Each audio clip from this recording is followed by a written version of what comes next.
అసలు ప్రకటన గ్రంథం అంటే ఏంటి, ప్రకటన గ్రంథం ఉన్నటువంటి అధ్యాయాలు ఎన్ని?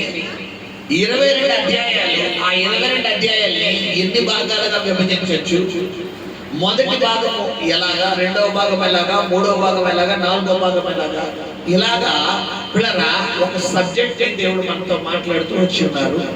రెండవ వారము పిల్లరా మరి మొదటి అధ్యాయాన్ని మనం ధ్యానిస్తూ ఒక చోట ఎక్కడంటే 7 సంఘాలు, ఆత్మ చెబుతున్న మాట చెవిగలవాడు వినుగాక, 7 సంఘాలకి దేవుడి సేవకుడు అంటే పరిశుద్ధాత్మ దేవుడు పిల్లరా సేవకుడు అంటే యోహాను మరుగుపరచుకుని 7 సంఘాలకు 7 ఉత్తరాలు రాస్తూ మరి ఆయా సంఘము, మొదటి సంఘము పిల్లరా ఎప్పుడు స్థాపించబడింది, రెండవ సంఘము ఎప్పుడు స్థాపించబడింది, మూడవ సంఘము ఎప్పుడు స్థాపించబడింది, 4, 5, 6, 7 సంఘాలు ఎప్పుడు స్థాపించబడ్డాయి అనేది మనము నేర్చుకుని ఉన్నాము. హల్లెలూయా. ఎంతమంది గుర్తుంది? ఎఫెసీ సంఘం మొట్టమొదటి సంఘం ఎప్పుడు స్థాపించబడినది చెప్పాలి. క్రీస్తు శకం 30వ శతాబ్దం నుండి 100వ శతాబ్దం వరకు. రెండవ స్మరణ సంఘం ఇది ఎప్పుడు స్టార్ట్ అయింది? క్రీస్తు శకం 100వ శతాబ్దం నుండి చెప్పాలి 313వ శతాబ్దం వరకు స్మరణ సంఘము పిల్లరా ఏర్పడింది. తర్వాత మూడవది పెరగమ సంఘం ఎప్పుడు ఏర్పడింది? 313 నుండి 519వ శతాబ్దం వరకు. ఓకే. నాలుగవది పిల్లరా 4వ సంఘం ఏంటి? సంఘం. అది ఎప్పుడు ఏర్పడింది? 519 నుండి 1517వ శతాబ్దం వరకు కూడా కొనసాగింది. తర్వాత 5వ సంఘం ఐదంటే సాటి సంఘం ఎప్పుడు ఏర్పడింది? 1517 నుండి 1790 ఎప్పుడమ్మా 92వ శతాబ్దం వరకు కూడా ఏర్పడింది. ఇది 5వ సంఘం. 6వది ఫిలదెల్ఫియా. ఇది ఎప్పుడు ఏర్పడింది? 1792 నుండి 1900 సంవత్సరాలు. ఇది 6వ సంఘం. చివరిది 7వ సంఘం లవదోకియా సంఘం. ఇది 1900వ శతాబ్దం నుండి ప్రస్తుతం కొనసాగుతుంది. ఇది ఇలాగా 7 సంఘాలను 2 విభాగాలుగా మరి పిల్లరా ఆ యొక్క చరిత్ర నిపుణులు విభజించారు. ఒకటి పిరమిడ్, ఏంటది? పారాడికల్ అంటే 7 కాలములకు సంబంధించిన సంఘమని. రెండవది పర్సనల్ అంటే ఇది వ్యక్తిగత విషయాలను సైతం తెలియపరిచే సంఘమని.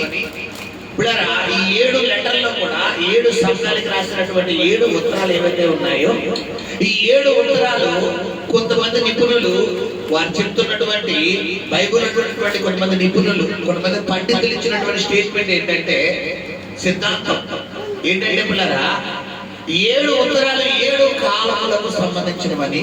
కొంతమంది అభ్యంతరాలు అంటే కొంతమంది యొక్క అభియోగం ఎలా ఉందంటే ఈ 7 ఉత్తరాలు మన వ్యక్తిగత విషయాలంటే మనం ఇప్పుడు చదివినా కూడా ఇది యాక్చువల్లీ ఎప్పుడు రాయబడింది? క్రీస్తు శకం 90వ శతాబ్దంలో రాయబడితే స్టిల్ ఇప్పుడెంత 2025లో ఉన్నాం. అంటే ఈ రోజుకి కూడా ప్రకటన గ్రంథం చదివినా కానీ ఇది డైరెక్ట్ గా ఎవరితో మాట్లాడుతుంది? మనతో. అందుకని మీకు ఒక ఉదాహరణ చూపించాను. 2వ అధ్యాయము 5వ వచనం 5-6 వచనాల్లో నువ్వు ఏ స్థితిలో నుండి పడితేవో అది జ్ఞాపకం చేసుకుని అదిగో. అంటే ఇది వ్యక్తిగత విషయాల సైతం. ఒకప్పుడు మన ప్రార్థన జీవితాన్ని, ఒకప్పుడు మన ప్రారంభ ఆత్మీయ స్థితి ఏ లెవెల్లో ఉండేది, కాలక్రమేణా ఇప్పుడు ఏ స్థాయిలోకి వెళ్ళిపోయింది. ఇలాగా ఇది వ్యక్తిగత విషయాల సైతం పిల్లరా తెలియపరుస్తున్న రీతిగా మరి ఇక్కడ మనకు కనబడుతుంది. సరే, ఈ విధంగా గతించిన 2 వారాలు మరి 7 సంఘాల గురించి మనం జస్ట్ లైట్ గా ఒక్కొక్క సంఘం యొక్క పుట్టుక, దానికి వెళ్ళిన లెటర్, ఎవరెవరు ఆయా శతాబ్దంలో మరి పరిపాలించారు, ఇలాగ ఒక్కోటి హిస్టరికల్ గా మనతో దేవుడు మాట్లాడినారు. ఈ రోజు అందులో మొట్టమొదటి సంఘాన్ని నేను ముందుకు తీసుకొచ్చి ఉన్నాను. అదే మొట్టమొదటి సంఘం ఏంటున్నారా? ఎఫెసీ సంఘము. హల్లెలూయా. ఇది ఎప్పటి నుండి ఎప్పటిదాకా ఉందనుకున్నా మనం? క్రీస్తు శకం 30వ శతాబ్దం నుండి చెప్పాలి. ఎప్పుడు దాకా? 30వ శతాబ్దం నుండి 100వ శతాబ్దం వరకు. హల్లెలూయా, హల్లెలూయా. బైబిల్లో మీరు అలా చదువుకుంటా పోతే మీకు కామన్ గానే ఉంటది, ఇందులో ఏముంది అన్నట్టు ఉంటుంది. కానీ ఆ ఒక్క వచనంలోనే ఊళ్ళంత స్టోరీ ఉంది బైబిల్లో. ఉదాహరణకు 2వ అధ్యాయము ప్రారంభంలో ఒక వచనం చదువుకున్నాం. 2వ అధ్యాయము ప్రకటన గ్రంథము 2వ అధ్యాయము ప్రారంభం చదువునా? ఎఫెసీలో ఉన్న సంఘపు దూతకు ఇలాగు వ్రాయుము, 7 నక్షత్రములు తన కుడి చేత పట్టుకొని 7 దీపస్తంభముల మధ్య సంచరించువాడు చెప్పు సంగతులేవనగా నీ క్రియలను నీ కష్టమును నీ సహనమును నేనెరుగుదును. హల్లెలూయా. అంటే ఇక్కడ గమనించండి, ఈ 3 వచనాల్లోనే, ఈ 3 పదాల్లోనే చాలా లోతైన అర్థం ఉంది. నీ క్రియలు, క్రియ అన్న మాటకు అర్థం వెళ్ళిపోయారా? పని అంటే మన పనులు, అంటే మనం చేసే పని అని అర్థమా? మన జీవితంలో కలిగి మనం ప్రవర్తించే విధానం అని అర్థమా? మనం జీవితంలో ప్రవర్తించే విధానం ఏదైతే అది అదే చెప్తున్నాడు. నీ క్రియలు అంటే ఉదయం లేచింది మొదలు నిద్రపోయే వరకు నువ్వు ఎలా ఉన్నావు, నువ్వు ఎలా నడుచుకుంటున్నావు, నువ్వు ఎలా ప్రవర్తిస్తున్నావు, నీ ప్రవర్తన ఎలా ఉంది, నీ నడవడి ఎలా ఉంది, నీ బిహేవియర్ ఎలా ఉంది, ఎవరెవరితో ఎలా ఉంటున్నావు, నీ భర్తతో ఎలా ఉంటున్నావు, నీ భార్యతో ఎలా ఉంటున్నావు, నీ బిడ్డలతో ఎలా ఉంటున్నావు, నీ తల్లిదండ్రులతో ఎలా ఉంటున్నావు, నీ బాగుంటులతో ఎలా ఉంటున్నావు, నువ్వు ఒకవేళ పని చేసే వ్యక్తి అయితే నీ యజమానులతో ఎలా ఉంటున్నావు, నీ తోటి స్నేహితులు, నీ తోటి సహ ఉద్యోగులతో ఎలా ఉంటావు, ఒకవేళ ఇంట్లో ఉండే గృహిణి అయితే నీ పక్కింటోళ్ళతో ఎదుటితో ఎలా ఉంటావు, ఒకవేళ నువ్వు వ్యాపారం చేసే వ్యక్తి అయితే నువ్వు ఖాతాదారులతో ఎలా ఉంటావు. గమనించండి, నీ క్రియలు, నీ ప్రతి పనిని ఆయన అబ్జర్వ్ చేస్తున్నాడు అన్న విషయం మనం ఏమవకూడదు పిల్లరా, మర్చిపోకూడదు. రెండోది ఏమంటాడు? నీ క్రియను. రెండోది ఏంటి? నీ కష్టం. ఎంత కష్టపడుతున్నావో తెలుసే. చాలా మంది అనుకుంటారు, అసలు దేవుడు నా కష్టాలు చూస్తున్నాడా లేదా, నేను ఎంత బాధపడుతున్నాడు, అసలు దేవుడు నా ప్రార్థన ఆలకిస్తున్నాడా లేదా అంటే, ఒకవేళ అలా అనుకుంటే గనక ప్రభు నీతోనే స్పష్టంగా మాట్లాడుతున్న మాట ఏంటంటే, నీ కష్టం నేను చూసి ఉన్నాను అన్నాడు. హల్లెలూయా. నీ కష్టం ఏదైతే ఆర్థిక పరంగా, ఆత్మీయ పరంగా, కుటుంబ పరంగా, ఆరోగ్య పరంగా, ఏంటి ప్రభు నా ఆరోగ్యం ఎలా రోజు రోజుకి బలహీనమైపోతుంది, ఏంటి ప్రభు నా కుటుంబం ఎలా బలహీనమైపోతుంది, ఏంటి ప్రభు ఫైనాన్షియల్ ఎలా బలహీనమైపోతున్నాను, ఇక నాకు ఈ కష్టము తప్పదా, ఇక నేను ఈ రోజు అంతా నలిగిపోతున్నాను, అయినా శరీరం నలిగిపోతుంది ప్రభు, ఇక నాకు ఈ బాధలు తప్పవా అని ఒకవేళ నువ్వు కష్టపడుతుంటే ప్రభు నీతో మాట్లాడుతున్న మాట. హల్లెలూయా. ఏమేమి చూస్తున్నారు అన్నాడు? మొట్టమొదటిగా పిల్లరా, నీ క్రియలు, నీ ప్రతి మూమెంట్ ఆయన అబ్జర్వ్ చేస్తున్నాడన్న విషయం ఏమవకూడదు, మనం మర్చిపోకూడదు. హల్లెలూయా. రెండవదిగా చెప్తున్న మాట ఏంటంటే పిల్లరా, నీ కష్టం, నీ కష్టం. కొంతమందికి చాలా లోలీగా ఫీల్ అవుతారు, నన్ను ఎవ్వరూ పట్టించుకోవడం లేదు, నాకు ఎవ్వరూ సహాయం చేయడం లేదు, నాకు ఎవ్వరూ ధైర్యం చెప్పడం లేదు, నన్ను అందరూ వదిలేశారు అనుకుంటారు. విషయం ఏంటంటే, కొన్ని సందర్భాల్లో దేవుడు నడిపించే అనుభవాల్లో కల్లా ఒక అనుభవం ఏంటంటే ఒంటరి ప్రయాణం. అది కూడా దేవుడు నడిపించే అనుభవమే. ఎందుకంటే మనతో అందరూ ఉన్నప్పుడు మనకి దేవుడితో ఉండాలనిపిస్తుందా? కరెక్ట్గా చెప్పండి. మాస్టర్ గారు, మా ఇంట్లో చుట్టాలు, మా ఇంట్లో బంగారం, మా ఇంట్లో డబ్బు, మా ఒంట్లో ఆరోగ్యం, మా ఇంట్లో శాంతి సమాధానం ఉన్నప్పుడు నేను రోజుకి 10 సార్లు ప్రార్థన చేస్తున్న వాళ్ళు ఎవరు ఉన్నారమ్మా? ఒకవేళ ఉంటే మేము ఫోటో తీసుకుని ఇంట్లో పెట్టుకున్నారు, ఫ్రేమ్ చేయించుకుంటే. అది అంటే అంత భక్తి పనులు ఎవరైనా ఉంటే చెప్తారు. నేను ఇప్పుడు దాకా ప్రపంచంలో ఎక్కడ చూసుకోవడం లేదు.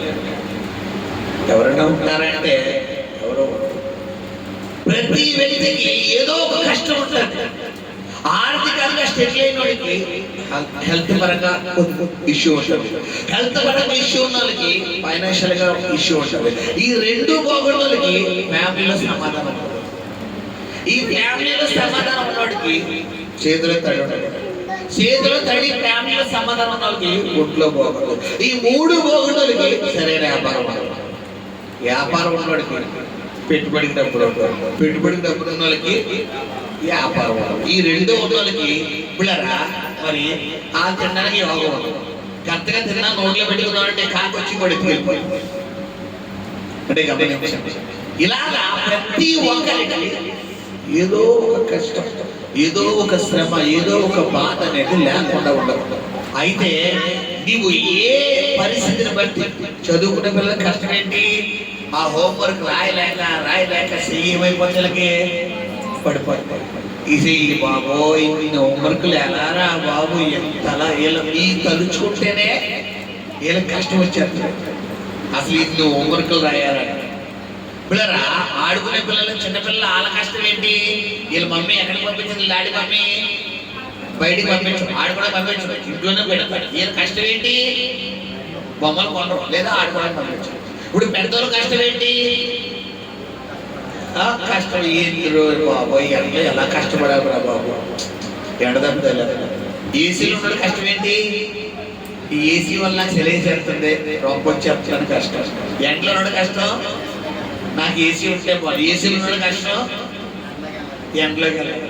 ఒక్కొక్కరు ఎవరి కష్టం అది. ఏదో సీత కష్టం చేస్తే చెప్తున్న మాట ఏంటంటే ప్రకటన గ్రంథం 2వ అధ్యాయంలో నీ కష్టమును ఆయన ఎరిగిన దేవుడు. హల్లెలూయా. నువ్వు ఎంత బాధపడుతున్నావో రాత్రులు నిద్రపోకుండా ఏంటి ప్రభువా నా జీవితం, ఏంటి ప్రభువా నా బ్రతుకు, ఏంటి ప్రభువా నా పరిస్థితి, నాకు అర్థం కావట్లేదయ్యా, నా పిల్లల భవిష్యత్తు ఏంటి, నా కుటుంబ భవిష్యత్తు ఏంటి, నా ఉద్యోగ భవిష్యత్తు ఏంటి అని ఒకవేళ నువ్వు నలిగిపోతే ప్రభు నీతో ప్రొఫెటికల్గా ప్రవచనాత్మకంగా మాట్లాడుతున్న మాట ఏంటంటమ్మా, నీ కష్టం ఎరిగి ఉన్న దేవుడు ఆయన. హల్లెలూయా. మొట్టమొదటి ఏం ఎరిగి ఉన్నాడు ఆయన? నీ క్రియలు, నీ పనులు, నువ్వు ఎలా ఉన్నావు, ఎవరెవరిలో ఎలా ఉన్నావు, ప్రతి సబ్జెక్ట్ ఆయన దగ్గర జాగ్రత్తగా ఉన్నావు. ఆయన దగ్గర ఉంది కాబట్టి ఎలా ఉండాలి మనం?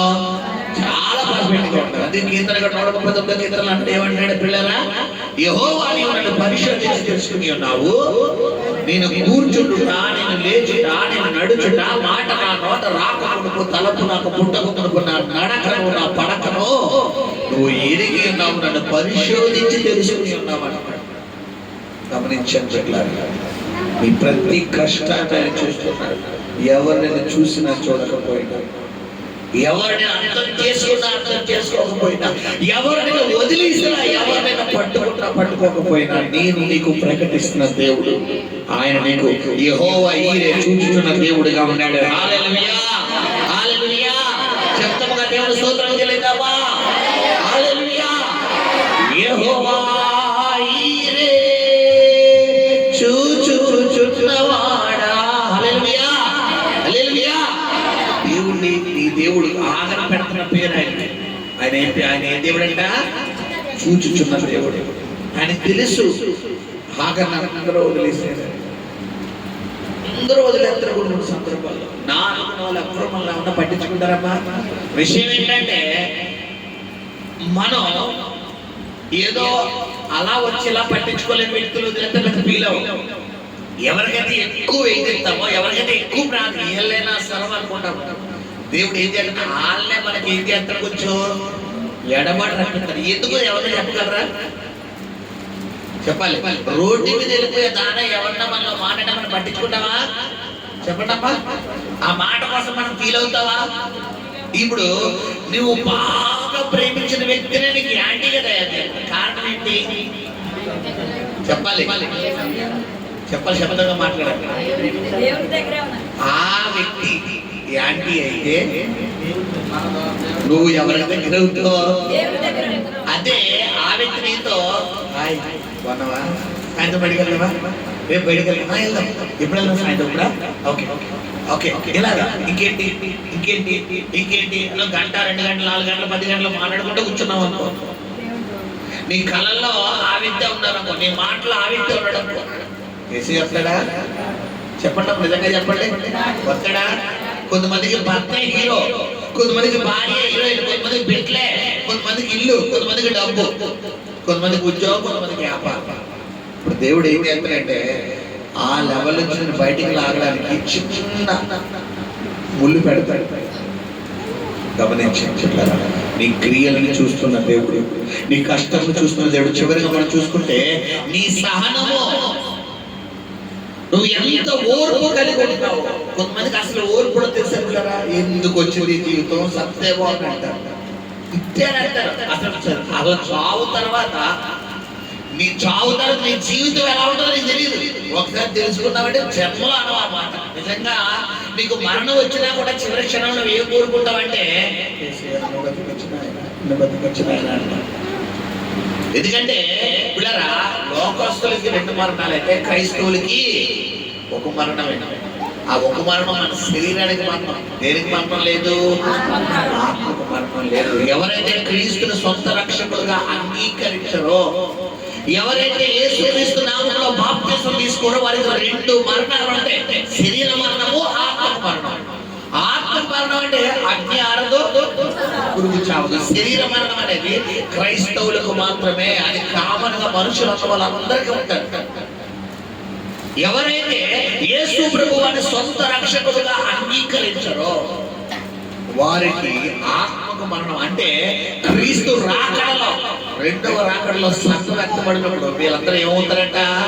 విడవబడతారు. ఎవరైతే క్రీస్తు రాకడకు సిద్ధపడతారో వీళ్ళందరూ ఎవరెత్తబడతారా? ఎత్తబడతారు. ఆ ఎత్తబడే గుంపులో క్రీస్తునందు, అందుకనే పిల్లల దేవుడు లేఖన భాగంలో ఉన్న మాట ఏంటంటే, కాగా క్రీస్తునందు నిద్రించిన వారు క్రీస్తునందు మృతులు ధన్యులు. అందుకనే యేసు ప్రభువు అంటున్నాడు, లాజరు చనిపోయినప్పుడు అతను చనిపోయాడు అన్నాడా, నిద్రిస్తున్నాడు అన్నాడా? మన స్నేహితుడైన లాజరు నిద్రిస్తున్నాడు, అతన్ని మేలుకొల్ప వెళ్దాం రండి అంటాడు. అంటే క్రీస్తునందు మృతులు ధన్యులు. నువ్వు క్రీస్తును సొంత రక్షకులుగా అంగీకరించిన తర్వాత చనిపోయే ఆ మరణం, అది చాలా విలువైనది, చాలా పవిత్రమైనది. అందుకనే క్రైస్తవుల్లో పుట్టుక ఎంత పవిత్రంగా చేస్తామో, బరియల్ అంటే ఆ యొక్క క్రైస్తవులు చనిపోయిన తర్వాత ఆ యొక్క చివరి జరిగే కార్యక్రమం కూడా అంతే పవిత్రంగా జరుగుతుంది. ప్రతిదీ కూడా వాక్యానికి అనుకూలంగానే చేస్తాం. గమనించండి. సహనం. చాలా మంది క్షణికావేశంలో పలికెళ్తారు. ఎందుకు వచ్చింది జీవితం, ఏమన్నా అయిపోతుంది. పిల్లల విషయంలో, భర్త విషయంలో, భార్య విషయంలో, ఫైనాన్స్ విషయంలో, వ్యాపార విషయంలో చాలా మందికి ఏముండదు పిల్లరా? పేషెన్స్ ఉండదు. నువ్వు పేషెన్స్ కోల్పోయిన రోజులు నీ జీవితంలో నువ్వు సమస్యను ఇంకా పెంచుకుంటున్నావే కానీ తగ్గించుకోవడం. ఇక్కడ చెప్తున్న మాట ఎఫెసీ సంఘానికి, నీ క్రియలు, నీ యొక్క కష్టమును, నీ సహనమును నేను ఎరిగి ఉన్నానంటాడు ఆయన. హల్లెలూయా. సో గమనించండి, ఇది వ్యక్తిగతంగా మనకిచ్చినటువంటి సందేశము. ఇప్పుడు ఈ ఎఫెసీ సంఘం గురించి చరిత్రలోకి వెళ్తే కొన్ని విషయాలు నేను మీ ముందుకు తీసుకొచ్చి ఉన్నాను. మరి వాటిని మీ ముందు తెలియపరచాలని ఆశపడుతున్నాను. చూడండి, మొట్టమొదటిగా ఈ ఎఫెసీ సంఘం చరిత్ర. మరి ఆదిమ సంఘంలో బిడ్డరా, ఆ దినాల్లో అంటే యేసు ప్రభు వారు చనిపోయి ఆయన సేవలోకి వచ్చి ఆయన 3.5 సంవత్సరాలు 33.5 సంవత్సరాలు బ్రతికారు. 30వ సంవత్సరం నుంచి 33.5 సంవత్సరం వరకు, అంటే 3.5 సంవత్సరాలు ఆయన సేవ పరిచయం కొనసాగింది. సో ఆయన మరణించిన తర్వాత సంఘం ఏర్పడింది. సో అలా క్రీస్తు శకం 30వ శతాబ్దం నుండి క్రీస్తు శకం 100వ శతాబ్దం వరకు ఏర్పడినటువంటి సంఘమే ఎఫెసీ సంఘం. మరి ఈ ఎఫెసీ అనే పట్టణం ఎక్కడంటే రోమ్ నగరంలో ఉంది. ఎక్కడమైంది? రోమ్ అనే నగరానికి సంబంధించింది. సో గమనించండి, ఈ పట్టణం గురించి మనం చూసుకుంటే ఇది మరి ఆ రోజుల్లో మరి అత్యధికంగా దేవుని సువార్త ప్రబలిన ఒక ఉజ్జీవం, దేవుని సువార్తను ఒక ఉజ్జీవంగా మరి ప్రజల్లోకి తీసుకెళ్తున్న సంఘమే ఈ ఎఫెసీ సంఘము. హల్లెలూయా. సో ఈ ఎఫెసీ సంఘం నుండి 1 కాదు 2 కాదు 3 కాదు ఏకంగా 8 పత్రికలు, 8 ఉత్తరాలు వెళ్ళడం జరిగింది. ఒక్కొక్కటి మేము ఇంటికి తీసుకురావడం జరిగింది. మొట్టమొదటిగా అపోస్తలుడైనటువంటి పౌలు ఎఫెసీ సంఘానికి రాసిన పత్రిక. 8 ఉత్తరాలు ఉన్నాయి కదా. మొట్టమొదటి ఉత్తరం మనం చదువుతాం కదా. పౌలు రాసిన 14 పత్రికల్లో ఒక పత్రిక ఏదంట? ఎఫెసీ సంఘానికి రాసిన పత్రిక. ఇది మొట్టమొదటి ఉత్తరము. రెండవది మనం చూసుకుంటే పిల్లరా అపోస్తలుడైనటువంటి పౌలు తీమోతికి 2 పత్రికలు రాశాడు, 2 ఉత్తరాలు రాశాడు. ఇది కూడా తీమోతికి రాశాడు. తీమోతి ఎక్కడ పాస్టర్ ఉన్నారనుకున్నారు? ఎఫెసు సంఘంలోనే. అప్పుడు తీమోతికి రాసినట్టు అవుతుంది, ఎఫెసు సంఘానికి రాసినట్టు అవుతుందా? చెప్పాలి. ఇప్పుడు నేను అన్నపూర్ణం వైపు సేవ చేస్తున్నాను. సేవ చేస్తున్నప్పుడు ఉదాహరణకు ఈ బ్రదర్ రక్షణలోకి వచ్చారన్నమాట, ఈ బ్రదర్ రక్షించబడ్డారు. ఇప్పుడు ఎవరైనా అడిగితే, ఇప్పుడు 10 సంవత్సరాల తర్వాత మనం పెద్ద మందిరం కడతాం. ఇప్పుడు బ్రదర్ అడుగుతారు, బ్రదర్ మీరు ఎక్కడ రక్షణ పొందారంటే పలానా చర్చ్ అంటారు. ఎప్పుడు బ్రదర్ అంటే పలానా అన్నపూర్ణం వైపులో పలానా చోట మటుకు రక్షణ పొందాం. ఇప్పుడైతే మన పెద్ద సంఘం అంటాం. అవునా కదా? ఇప్పుడు 10 సంవత్సరాల తర్వాత మన పెద్ద సంఘం అయినా కూడా ఈయన ఎక్కడ ఉన్నప్పుడు రక్షణ పొందారు? అన్నపూర్ణంపేట. సో ఇప్పుడు అన్నపూర్ణంపేట హైలైట్ అవుతుందా లేదా? చెప్పాలి. అవునా కాదా? ఇప్పుడు పాస్టర్ గారు కాదు అంటే అన్నపూర్ణంపేట సంఘం. సో అలాగే 2000 అంటే గమనించండి, మరి అపోస్తలుడైన పౌలు 2 పత్రికలు, తీమోతికి రాసినటువంటి 2 పత్రికలు. ఈ తీమోతి అంట ఎఫెసు సంఘంలో పాస్టర్ గా ఉన్నప్పుడు 2 ఉత్తరాలు రాశాడు. ఆడికి ఎన్ని ఉత్తరాలైనవి? ఆడికి ఎన్ని ఉత్తరాలైన 3 అయినాయి. ఒకటి అపోస్తలుడైన పౌలు ఎఫెసుకి రాసిన పత్రిక 1, 2 తీమోతికి రాసిన పత్రికలు 2. వీడికి ఎన్ని అయినాయి? 3 అయినాయి. అదే ఎఫెసు సంఘానికి యోహాను అంటే పద్మాస్ దీపాలకు వెళ్ళకముందు ఈ యోహాను పాస్టర్ గా వెళ్ళినప్పుడు పిల్లరా మరి పౌలు 3 ఉత్తరాలు రాశాడు. అదే యోహాను పత్రిక 1, యోహాను పత్రిక 2, యోహాను పత్రిక 3 యోహాను పత్రిక. వీడికి ఎన్నైనాయి? 6 అయినాయి. ఇంకా ఇంకోటి 7. ప్రకటన గ్రంథంలో 7 సంఘములలో మొట్టమొదటి సంఘం ఏదని? ఎఫెసు. వీడికి ఎన్నైనాయి? 7 అయినాయి. యోహాను సువార్త ఒకటి రాశాడట. ఆ అపోస్తలుడైన యోహాను ఈ ఎఫెసు సంఘంలో ఉన్నప్పుడే యోహాను సువార్త, అంటే ఇది కూడా ఎక్కడి నుంచి రాసినట్టుందంటే ఎఫెసు సంఘంలో పాస్టర్ గా ఉన్నప్పుడే రాశాడు. కాబట్టి ఇక్కడ నుంచి ఉత్తరం వెళ్ళింది కాబట్టి ఇది కూడా ఎఫెసుకే వస్తుంది. సో గమనించండి, ఈ విధంగా ఎఫెసు సంఘం నుండి ఆ రోజుల్లో ఒక పెద్ద పరిచర్య జరిగిందండి. హల్లెలూయా! ఇది మొట్టమొదటిగా మనకి బైబిల్లో కనబడినటువంటి చరిత్ర. హల్లెలూయా! హల్లెలూయా! శబ్దంగా స్తోత్రం చెల్లిద్దాం. హల్లెలూయా! హల్లెలూయా! అయితే గమనించండి, క్రీస్తు శకం 333వ శతాబ్దం నుండి 336వ శతాబ్దం వరకు ఈ మధ్యలో పిల్లరా మరి పౌలు ఈ ఎఫెసు సంఘంలో మరి సంచరిస్తున్న సందర్భంలో ఆ రోజులో ఆర్టిమస్ అనే ఒక దేవత మరి ఈ యొక్క ఎఫెసు సంఘం అంటే ఈ ఎఫెసు పట్టణంలో ఒక దేవతను ఆరాధించేవారు గ్రీకులు. ఆర్టిమస్. ఇప్పుడు మన సపోజ్ ఇక్కడ దేవతల పేర్లు ఎలా అయితే ఉన్నాయో అలాగే గ్రీకుల్లో కూడా ఆర్టిమస్ అనే ఒక దేవత. ఏం పేరమ్మా? ఆర్టిమస్. కొన్ని కష్టంగా ఉంటాయి పదాలు, హిస్టరికల్ కదా. ఆర్టిమస్. సో ఈ యొక్క ఆర్టిమస్ అనే దేవాలయము ఆ రోజుల్లో ప్రపంచంలో 4వ వింత. ఇప్పుడు తాజ్ మహల్, ఎవరెస్ట్ పిల్లరా ఇలాగా ప్రపంచంలో 7 వింతలు ఎలా అయితే ఉన్నాయో ఆ రోజుల్లో ఈ ఆర్టిమస్ దేవాలయము ప్రపంచంలో 4వ వింత. ఎందుకు ఈ 4వ వింత అంటే దాని విస్తీర్ణం అంత డెప్త్ గా ఉంది. మొట్టమొదటిగా దాని విస్తీర్ణం తీసుకుంటే దాని పొడవంట 125 అడుగులు. ఆర్టిమస్ దేవాలయం పొడవు ఎంత? 125 అడుగులు దాని పొడవు. దాని వెడల్పు, క్షమించండి, దాని పొడవు 425, 125 కాదు, 425 అడుగుల పొడవు. దాని వెడల్పు పిల్లరా 225 అడుగులు వెడల్పు. దాని వెడల్పల్లి ఇది, పొడవంటే ఇది. ఇప్పుడు పరిశోధన మీకు అర్థమైన బాగా చెప్తాను చూడండి. ఇది ఎన్ని అడుగులు? 6 అడుగులు. ఇలాంటి 425 అడుగులు పొడవు ఆ దేవత. చూసుకోండి ఈ లెక్కన ఎంత పెద్ద గుడి. ఇప్పుడు మన సపోజ్ మొన్న గుజరాత్ లో కట్టారు కదా, ఆయన పేరు ఏంటి? అంబేద్కర్ కదా. మన ఆంధ్ర అమరావతిలో కూడా కనిపెట్టారు కదా. అంబేద్కర్ దగ్గర కట్టారు. అంబేద్కర్ విగ్రహం ఎన్ని అడుగులు అది? 185 అడుగులు.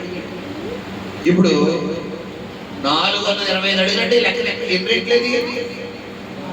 2 రెట్లు, దాదాపు 2.5 రెట్లు. ఇది పొడవు, వెడల్పు ఎన్ని అడుగులంట? 225. దానికి ఈ గుడి ఏర్పాటుగా ఏర్పడినటువంటి స్తంభాలంట 127 స్తంభాలు.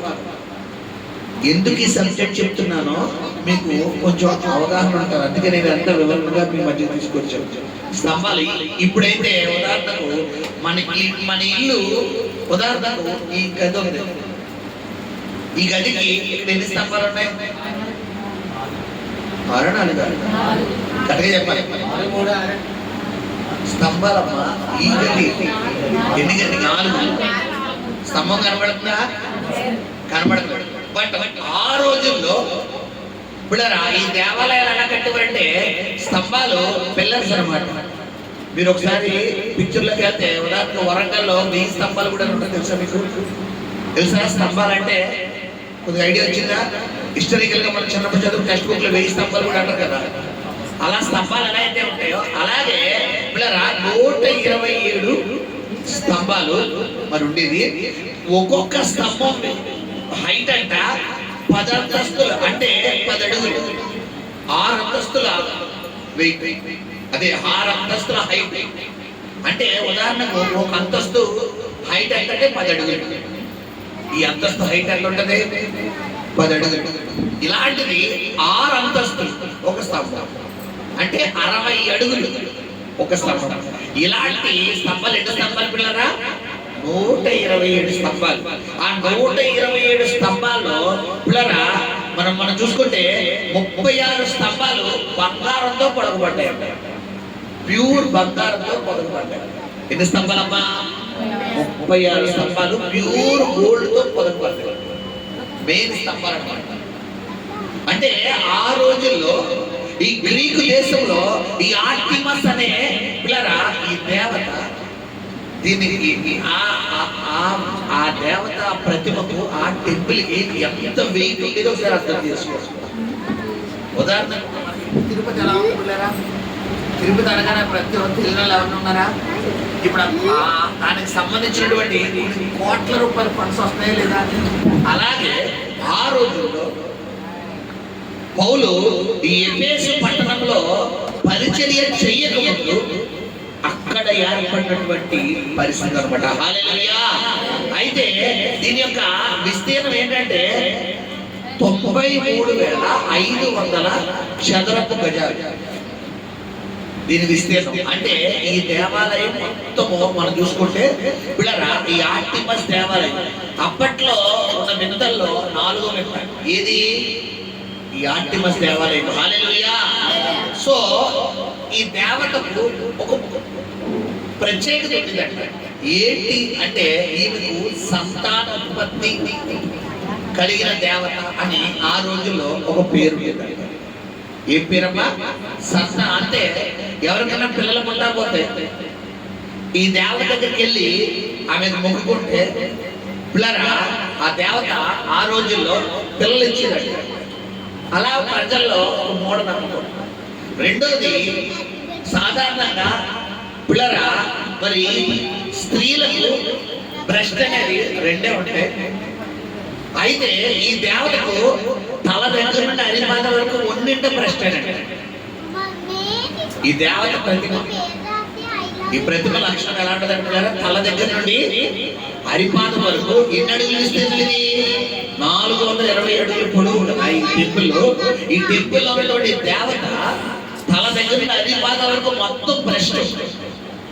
అంత బ్రెస్ట్ ఏంటంటే అంటే ఈవిడి ప్రపంచంలో ఉన్న పిల్లలందరికీ పాలిచ్చే తల్లి అని ఆ రోజుల్లో ప్రజలు మూఢనమ్మకం. హల్లెలూయా. అది ఓన్లీ అక్కడితోనే లేదు.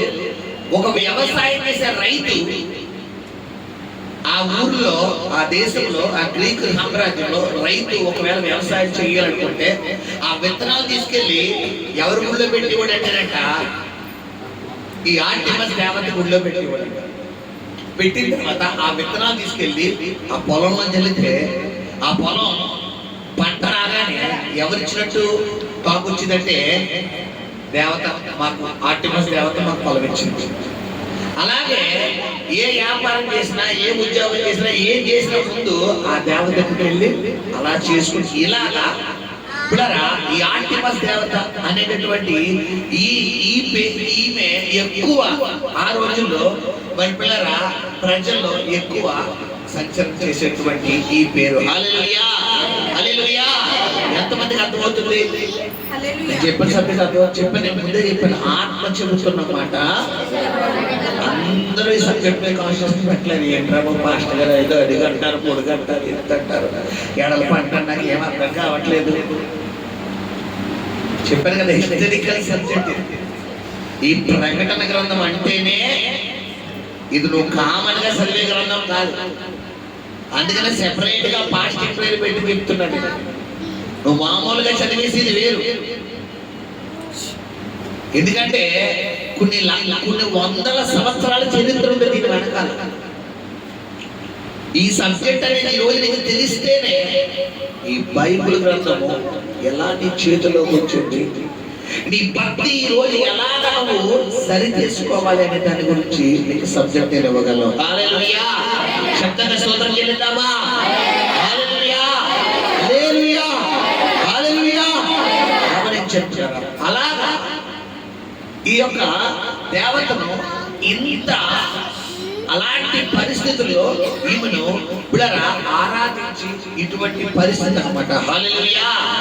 సో ఇలాగా ఇటువంటి సమయంలో అపోస్తలుడైన పౌలు 3 సంవత్సరాలు అక్కడే ఉండి సేవ చేశాడు. శబ్దంగా దేవుని స్తోత్రం చెల్లిద్దాం. ఇప్పుడు చెప్పండి, ఎంత అలాంటి మూఢనమ్మకం కలిగినటువంటి ప్రదేశంలోని ఏ పాస్టర్ సేవ చేయగలరా? ఉదాహరణకు తిరుపతి వెళ్ళి ఆ కొండ మీదకి వెళ్ళి ఇప్పుడు ఏసే నమ్ముకోండి అని చెప్పి చెప్పగలమా? ఒకవేళ చెప్పుకున్నావా అనుకోండి, ఎలిజబెత్ పాస్ట్ కాల్తే వెళ్తే వచ్చేటప్పుడు వెళ్ళొద్దు, కాళ్ళు రెండు వేసిపోతాయి. కానీ పౌలు అలాంటి స్థలంలోకి వెళ్ళి 1 కాదు 2 కాదండి, ఎన్ని సంవత్సరాలు? 3 సంవత్సరాలు. హల్లెలూయా. వాక్యాలు ఎవరైనా చూపిస్తున్న అపోస్తలుల కార్యాలు 19వ అధ్యాయం 10వ వచనం చదువుకుంటాం. అపోస్తలుల కార్యాలు 19వ అధ్యాయం 10వ వచనం త్వరగా చదవాలి. 2 ఏళ్ల వరకు ఇలాగ జరిగేను. తర్వాత ఒక గట్టి మైక్లో చదువుతున్నా ఎవరు అన్న మైక్ చెప్పు. 2 ఏళ్ల వరకు ఇలాగున జరిగేను గనుక యూదులేమి గ్రీసు దేశస్థులేమి ఆసియాలో కాపురమున్న వారందరూ ప్రభువు వాక్యం వినిరి. హల్లెలూయా. ఆసియా అంటే మనం అనుకున్న మన భారతదేశం ఆసియా ఖండం కాదు. మన భారతదేశం ఆసియా ఖండం కాదు. ఆ రోజుల్లో టర్కీ అనే ఈ ప్రాంతాన్ని కూడా పిల్లరా మరి ఆసియా, దక్షిణ ఆసియా పిలిచేవారు. అయితే ఈ టర్కీ అనేది మనం చూసుకుంటే క్రీస్తు శకం 600వ శతాబ్దం వరకు కూడా ఇది క్రిస్టియన్, పూర్తిగా క్రిస్టియన్ దేశంగా ఉండేది. బట్ 630వ శతాబ్దంలో ఇస్లామిక్ అంటే ముస్లిమ్స్ ఈ టర్కీ ప్రాంతంలో ఏర్పడ్డారు. 730వ సంవత్సరం వచ్చేసరికి ఈ 100 సంవత్సరాల్లో ఒక్క క్రైస్తవుడు అనేవాడు లేకుండా మొత్తం టర్కీ దేశం అంతా ఎలా అయిపోయిందంటే ఇస్లామిక్ దేశంగా అయిపోయింది. ఇప్పుడు టర్కీ దేశంలో ఒక క్రిస్టియన్ లేడు, మొత్తం ఎవరది? మొత్తం ముస్లిమ్స్. అలాగా ఈ టర్కీ దేశంలో పిల్లరా ఎఫెసు సంఘంను మరి అపోస్తలుడైన పౌలు స్థాపించి, ఉదాహరణకు పౌలు గారు గురించి ఎవరు చెప్తారు బైబిల్లో? పౌలు గారు గోడు వంటలు అంటే డేరాలు కుట్టేవాడు, తెలుసుగా బరకాలు అంటారు కదా మన భాషలో. అలాగా ఆ బరకాలు కుట్టుతాడు. అలా బరకాలు కుడుతూ ఉదయం నుంచి సాయంత్రం వరకు, మధ్యాహ్నం వరకు బరకాలు కుట్టుకునేవాడు. కొద్దిగా డబ్బులు వచ్చినాయి, ఆ డబ్బులు తీసుకొని జేబులు వేసుకునేవాడు. ఆ వెళ్ళి ఆ ఎఫెసు పట్టణంలో ఆ ఊర్లోకి వెళ్ళేవాడు. ఊర్లోకి వెళ్ళి పౌలు గారు పిల్లరా మరి తూరాను అనే ఈ మాట ఎక్కువ అపోస్తుల గారు చూస్తాం. తూరాను అనే మాట ఆ ప్రాంతం దగ్గరికి వెళ్ళి అందరికీ చెప్పాడు. బ్రదర్ చెప్పండి అంటే ఒక దేవుడు నేను చెప్తాను, ఆయన గొప్ప దేవుడు, శక్తివంతుడు, మన కొరకు ప్రాణం పెట్టాడు. ఇలాగా దేవుడి మాటలు చెప్పి ప్రజలందరికీ సువార్త చేసి ప్రజలందరికీ పిల్లరా చెప్తే ఇంకా అని చాలా పోతుంది. ఇంకా చెప్పండి అంటే సరే ఇంకా చెప్పాలా, సాయంత్రం 4 గంటలకి పలానా ప్లేస్ ఉంది అక్కడికి రా అని ఇలాగా ఒక్కొక్కరి సువార్త చెప్పుకుంటూ ఒక గుంపు తయారు చేసి ఒక గుంపును తయారు చేసి ఈ గుంపును తీసుకెళ్లి ఈ గుంపు అంతా వచ్చి సాయంత్రం 4 గంటలకే ప్రార్థన వచ్చారు. ఇప్పుడు మీకు 7 గంటలకి ప్రార్థన పెడతాను నేను. అలాగే ఆ రోజుల్లో పిల్లరా ఒక గుంపును తయారు చేసి మరి ఈ ప్రదేశంలో సువార్త చేసేవాడు. అలాగా పౌలుకు తెలియకుండానే 7 దేశాలకి దేవుడు సువార్త వెళ్ళిపోయింది ఆ రోజుల్లో. హల్లెలూయా. ఇప్పుడు ఎలా అంటే ఎఫ్ఎఫ్రావు అనే ఒక పాస్టర్ గారు పౌలు గారి మాటల్లో రక్షించబడ్డారు. ఆయన వెళ్ళి కొలస్సీకి చెప్పాడు. ఇప్పుడు అపోస్తలుడైన పౌలు కొలస్సీలు రాసిన పత్రిక పౌలు రాసిందే కానీ అది రాసింది ఎవరు? ఎఫ్ఎఫ్రావు. అంటే ఇండైరెక్ట్ గా రాసింది ఎవరు? అక్కడ పౌలు గారు. డైరెక్ట్ గా రాసింది ఎవరు? ఎఫ్ఎఫ్రావు. అంటే గమనించండి. అలాగే తీమోతి వచ్చి పౌలు గారి దగ్గర స్థిరపడ్డాడు. ఎలాగా ఆ నోట పెద్ద వ్యక్తులే అందుకని పౌలు అంటాడు తీమోతి నా ఆత్మీయ కుమారుడా, తీతు నా ఆత్మీయ కుమారుడా అని అంటాడు. గమనించండి. సో ఈ విధంగా మరి ఆ రోజుల్లో పౌలు గారు ఎంత అద్భుతమైన పరిచయం చేసినటువంటి రోజులు కనబడుతున్నాయి. హల్లెలూయా. అయితే ఈ ప్రకటన గ్రంథంలో పిల్లరా మరి ఈ ఎఫెసు సంఘంలో ఉన్నటువంటి మరొక ప్రత్యేకత ఏంటంటే మరి కన్య మరియా యేసు ప్రభు వారు 33.5 సంవత్సరాల తర్వాత ఆయన సిలువలో పలికిన 7 మాటల్లో ఒక మాట ఏంటంటే యోహాను చూసి ఇదిగో అమ్మా ఇదిగో నీ కుమారుడని, అటువలే ఆయన శిష్యుని చూసి ఇదిగో నీ తల్లి అని ఆయన తల్లికి ఆయన శిష్యునికి పిల్లరా మరి బంధాన్ని ఏర్పడిస్తే బాధ్యతను ఏర్పడతారు. అప్పుడు తీసుకున్న యోహాను గారి తల్లి బాధ్యతను కాలక్రమేణా మరి ఈ తల్లి బాగోగులన్నీ కూడా చూసుకుంటూ పిల్లరా కన్య మరియా ఎన్ని సంవత్సరాలకి ఆమె చనిపోయిందని చరిత్ర లేఖనాలు ఉన్నాయంటే పిల్లరా మనం చూసుకుంటే గమనించండి 101 సంవత్సరాలకు ఆమె నిండు వృద్ధురాలే చనిపోయింది. ఎన్ని సంవత్సరాలకి? 101 సంవత్సరాలకి. ఆమె చనిపోయిన ప్లేస్ కూడా ఇప్పేసే.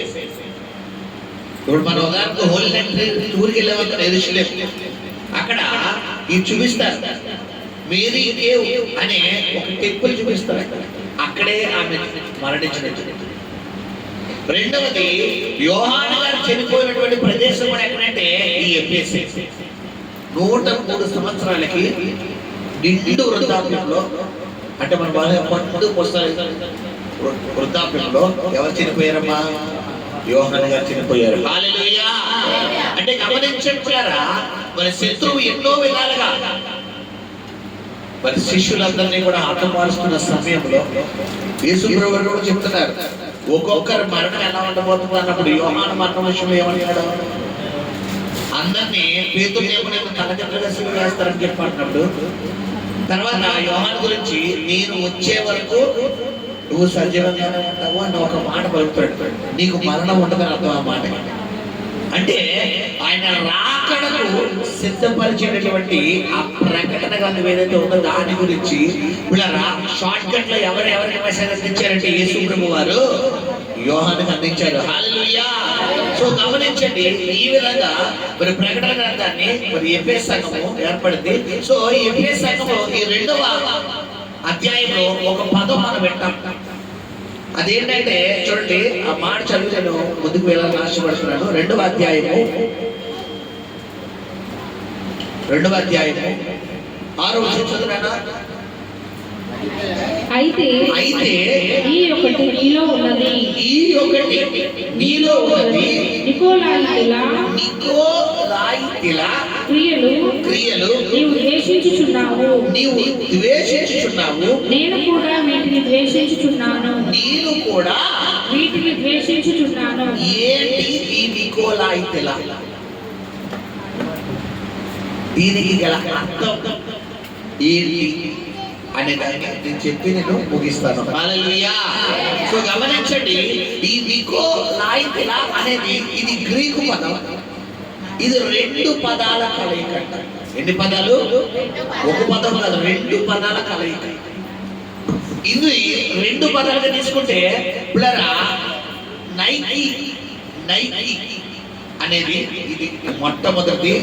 రెండోది లేకి, నికోలాయితెల అని దాన్ని గ్రీక్ లో మనం తర్జుమా తీసుకుంటే నైకి లేకి. సో ఈ నైకి అన్న పదం అందరికీ తెలిసిన పదం, ఇప్పటికీ కూడా ఇది బాగా వాడబడిన పదం. నేను చెప్పగానే అంటారు, చెప్పంటారా? Sports shoe. స్పోర్ట్స్ షూ, ఈ షూ బ్రాండెడ్ షూ ఉంటుంది. 2000, 3000, 4000 షూ ఉంటుంది. షూ మీద రైట్ మార్క్ ఉంటుంది కింద. చూసారు మీరు? బ్రాండెడ్ నైకి అనే స్పోర్ట్స్ షూ. స్పోర్ట్స్ షూ సాధారణంగా క్రికెటర్స్ ఎక్కువ వేసుకుంటారు. ఈ ఇండియా టీం తరపున వేరే తరపున షూ యాడ్ వచ్చి ఇలాగా, అంటే ఇలాగ టిక్ మార్క్ ఉంటారు. 2 టిక్ మార్కులు ఉంటాయి. నైకి చూసారా? అది ఈ నైకి అనే ఇదొక షూ అన్నమాట. ఇది సింబల్. ఈ టిక్ మార్క్ ఏంటి? ఈ టిక్ మార్క్ ఉన్నటువంటి ఈ సింబల్ ఏంటంటే ఇది విజయానికి గుర్తంట. గ్రీకు దేశంలో, ఇప్పుడు మన భారతదేశంలో డబ్బు అనగానే ఒక దేవుడి పేరు వస్తుంది. ఎవరామె? చదువు అనగానే ఒక దేవుడి పేరు వస్తుంది. పిల్లరా, మరి ఇలాగా ఒక్కొక్క విభాగానికి ఒక్కొక్క దేవుడిని ఎలా అయితే ఉన్నామో అలాగే గ్రీకులో కూడా పిల్లరా నికోలాయితెల అనేటటువంటి ఆ పద అంటే నైకి అనే ఒక దేవత ఉండేవారు. ఇప్పుడు పిల్లరా చాలా మంది అంటారు, సాధారణంగా డబ్బులు ఎక్కువైనా లేదు ఆ దగ్గర చూడండి, నవంశం పిల్లరా అయిపోయి చెప్పకూడదు, అది చెప్తలేదు. ఆడే లక్ష్మీదేవి ఎక్కువ ఉందిరా అంటారు. ఒరే ఇది సరస్వతిదేవి పేపచ్చంగా పోలీసురా అంటారు. అంటే ఏంటంతో ఆడు బా వీడికి లక్ష్మీదేవి ఎక్కువ ఇంట్లో తల్ల ఆడి ఇంట్లో గరగలాడేస్తున్నా, ఇంట్లో నడిచేస్తున్నా అంటారు. అంటే ఏంటంతో లక్ష్మీదేవి నడుస్తుందని అర్థమా? ఏముందంటూ డబ్బు ఉన్నట్టు. వీడికి అలా లక్ష్మీదేవి లేదురా అంటారు. అంటే ఏంటంతో వీడికి సరస్వతి అసలు సరస్వతి అదే వీడిని చూసి పారిపోయింది అంటారు. అంటే ఏంటంతో చదువు అప్పుడు. అలాగే నైకి అనే ఈ దేవత వారు ఆ రోజుల్లో ఈ దేవతను ఆరాధించేవారు అనమాట. అలా వచ్చినటువంటి ఈ దేవత పేరుతో పిల్లరా మరి వచ్చిన కంపెనీయే మన భారతదేశం ప్రపంచ దేశాల్లో అగ్రగామ షూ కంపెనీలో గల ఒక కంపెనీ ఏదంటే నైకి. గూగుల్లో కూడా నైకి అనగానే షూ బ్రాండెడ్ వస్తుంది. కనీసం 7,000, 8,000 తక్కువ ఉండదు. మామూలుగా మనం కొనుక్కుంటే ఎంత మామూలు షూ 200, 300. 7,000. దీని లక్షణం అంటే ఈ షూ ఎవరు వేసుకుంటే వాళ్ళకి ఆ దేవత వరిస్తుంది. ఆ దేవత వాళ్ళకి ఏమిస్తుంది? విజయాన్ని ఇస్తుంది.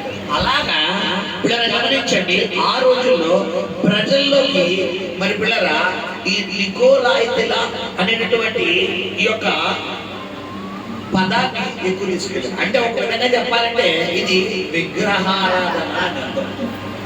షార్ట్ కట్ లో చెప్పాలంటే విగ్రహారాధన. అయితే ఈ ఎఫెసు సంఘము వీటిలో రైట్ ఆర్ రాంగ్ అని దేవుడు తెలియపరుస్తూ చెప్తున్న రెండవ మాట ఏంటంటే వీటిని నేను ద్వేషిస్తున్నాను, నీవు కూడా. ఆ మాట చదివారా? ఆరోగ్యం ఏమన్నది అక్కడ? అయితే ఈ ఒకటి నీలో ఉన్నది, నికోలాయితెల క్రియలు నీవు ద్వేషించుచున్నావు. నేను కూడా వీటిని ద్వేషించుచున్నాను. హల్లెలూయా. ఇప్పుడు గమనించండి, అంటే మొట్టమొదటి సంఘమునకు క్రీస్తు శకం 30వ శతాబ్దం నుండి క్రీస్తు శకం 100వ శతాబ్దం వరకు మరి అపోస్తలుడైన యోహాను ఈ ఉత్తరాన్ని రాస్తూ ఆ రోజుల్లో ఎలా సంఘం ఏర్పడింది, పౌలు గారు ఎలాంటి సేవ చేశారు, ఏ విధంగా దేవుడి సువార్త ప్రబలింది, ఇదంతా కూడా ఈ ఎఫెసీ పట్టణం గురించి రాయడం జరిగింది. హల్లెలూయా, హల్లెలూయా. ఎంతమందికి అర్థమైంది గట్టిగా చెబుతాం? ఎంతమందికి అర్థమైపోయింది గట్టిగా చెబుతాం? అర్థమైపోయిన గట్టిగా చెబుతాం. అదేంటి అర్థం మాకు బాగా అర్థమైన గట్టిగా చెబుతాం. మాకు అర్థమైపోయిందన్న వాళ్ళు, మాకు రెండు లేదన్న గట్టిగా చెబుతాం. అంటే కొంతమంది పాస్టర్కి ఏదైనా చెప్తే పోలే అనకపోతే బాగోదు కదా. అర్థమానం ప్రొఫెటికల్ మెసేజే కాదు, అసలు ఈ బైబుల్ ఏంటో దీని గురించి సబ్జెక్ట్ ఎవరికి తెలియాలి? మనకు తెలియాలి. దేవుడు నిన్ను దీవించేస్తున్నాడు, నేను ఆశీర్వదించేస్తున్నాడు అని అర్థమానం చెప్పడం కాదు, ఉండాలి. అసలు ఈ బైబుల్ ఏంటి? ఈ రోజు ఈ బైబుల్ గురించి సబ్జెక్ట్ తెలిస్తే రేపు పొద్దున్న నువ్వేం చేస్తావు?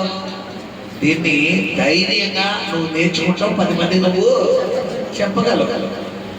గమనించిన పిల్లలు, ఇది మొట్టమొదటి సంఘం. వచ్చే వారం ఏ సంఘం కోసం తెలుసుకోబోతున్నావు?